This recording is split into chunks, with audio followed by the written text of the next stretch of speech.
Lettre de l'École internationale 5.27. Maître Eckhart et notre cœur divin par Kim Natarajan. Dans Le nuage de l'inconnaissance, il est dit qu'il faut prier Dieu, animé d'un doux amour, le désirant pour lui-même et non pour ce qu'il nous offre. Renoncer à désirer ses dons est un conseil qu'on trouve également dans les sermons de Maître Eckhart. Tant que nous agissons dans le but de gagner notre paradis, nous sommes clairement sur la mauvaise voie. Certains veulent voir Dieu de leurs yeux, comme ils regardent une vache, et l'aimer comme ils aiment leur vache. Ils aiment leur vache pour le lait, le fromage et le profit qu'ils en tirent.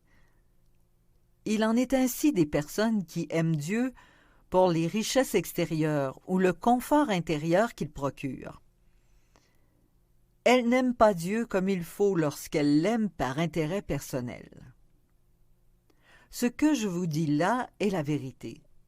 Quel que soit l'objet de vos pensées, même bonnes, ce sera une barrière entre vous et la vérité plus profonde. Nous arrivons ici au sujet le plus connu de l'enseignement de Maître Eckhart, le détachement. Quiconque veut entendre la parole de Dieu doit être totalement détaché. Il utilise le mot Abeshkidenheit qui signifie légèrement en retrait, se mettre à distance du monde et de nos préoccupations.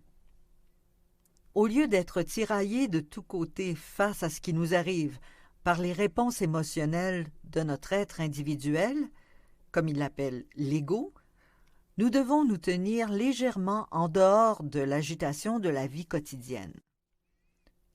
Lorsque je prêche, je parle en général de détachement. Nous devons nous vider de notre moi et de toutes choses.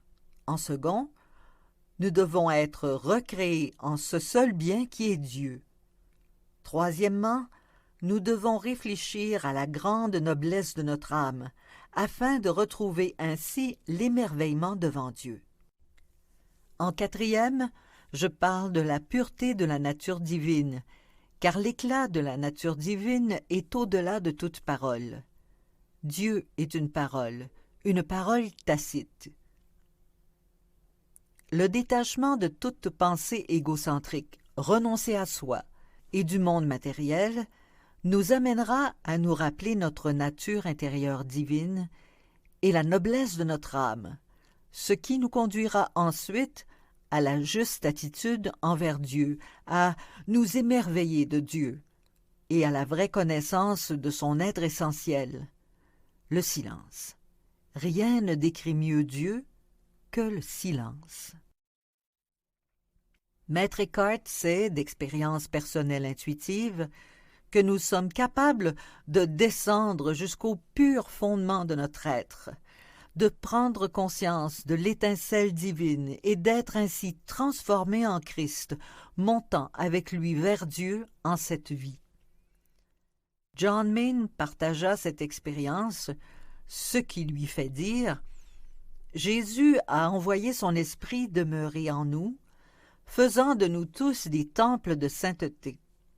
Dieu lui-même demeurant en nous. » Un aspect important de ce potentiel est cette profonde soif de Dieu qu'il a inscrite dans cette étincelle au cœur de notre être.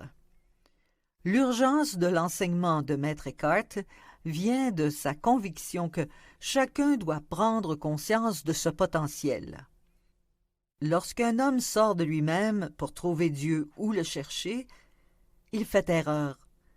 Je ne trouve pas Dieu en dehors de moi-même et ne peux le concevoir autrement que mien et en moi. La conception que Maître Eckhart et John Main ont de Dieu est totalement apophatique. On ne peut le mettre en mots ou en images. Dieu n'est ni ceci ni cela. On ne peut le connaître que dans le silence intérieur. On doit le percevoir sans image, sans support et sans comparaison. Le moyen de nous ouvrir à cette conscience du silence divin et donc celui de la prière contemplative. Pour que cette naissance puisse advenir, nous devons être en paix, non pas dispersés par des distractions matérielles, mais unifiés et en harmonie intérieure, comme le son d'un accord majeur. Le mental est calme et les sens ne nous troublent plus. Cette naissance transcende l'ici et maintenant. Elle advient dans l'éternité, et pourtant, ce Dieu inconnaissable vit en nous comme l'étincelle de notre âme, le fondement de notre être. C'est là le paradoxe suprême. La divinité est l'unique transcendant, au-delà de l'être, et pourtant, elle est en même temps immanente dans l'essence intérieure de notre âme. La vraie connaissance de Dieu est fondée sur une inspiration intuitive intérieure venant de cette part la plus intime de l'âme. John May nous parle de cette même inspiration intuitive dans son enseignement.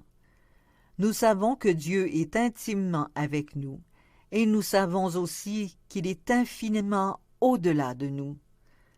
Ce n'est que dans le silence profond et libérateur que nous pouvons réconcilier les polarités de ce paradoxe mystérieux. Nous savons alors que nous participons de la nature de Dieu. Maître Eckhart appelle le moment où cela se réalise la naissance du Christ dans l'âme.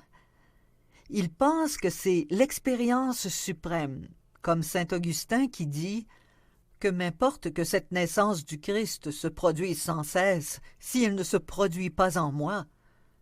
Qu'elle se produise en moi est ce qui compte. Pour Maître Eckhart, le détachement est une attitude indispensable sur le parcours spirituel. C'est le seul moyen que la naissance du Christ puisse survenir dans l'âme. C'est cet enseignement qui a vraiment fait de Maître Eckhart un guide pour notre temps et qui explique son attrait universel. Ses conseils font écho à ceux des maîtres hindous, bouddhistes et soufis.